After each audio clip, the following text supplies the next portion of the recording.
ارشاد فرمایا قد افلح المؤمنون، ایمان والے کامیاب ہو گئے۔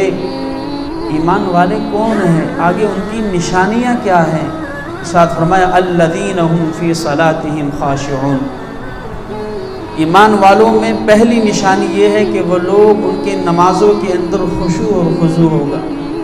والذین هم عن اللغو معرضون، اور ایمان والوں کی دوسری نشانی یہ ہے کہ وہ لغو باتوں سے، فضول باتوں سے پرہیز کریں گے۔ یہ ایمان والوں کی نشانی ہے۔ آگے ارشاد فرمایا والذین هم للزکاۃ فاعلون، اور ایمان والوں کی تیسری نشانی یہ ہے کہ وہ لوگ زکوٰۃ کو ادا کرتے ہیں۔ اور چوتھی علامت والذین هم لفروجهم حافظون، ایمان والے وہ ہیں جو اپنی شرمگاہوں کی حفاظت کرتے ہیں۔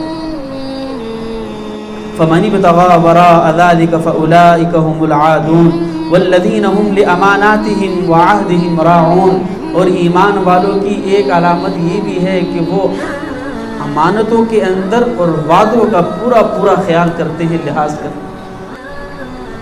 آگے ارشاد فرمایا والذین هم علی صلاتهم یحافظون، اور ایمان والے وہ لوگ ہیں جو اپنے نمازوں کا پورا خیال کرتے ہیں۔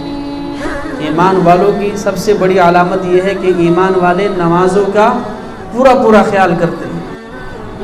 آگے ارشاد فرمایا اولئک هم الوارثون، اللہ کہنے جن کے اندر یہ صفات ہوں گی یہ لوگ وارث بننے والے ہیں، وراثت ان کو ملنے والی ہے۔ اللہ کس چیز کی وراثت ملنے والی ہے؟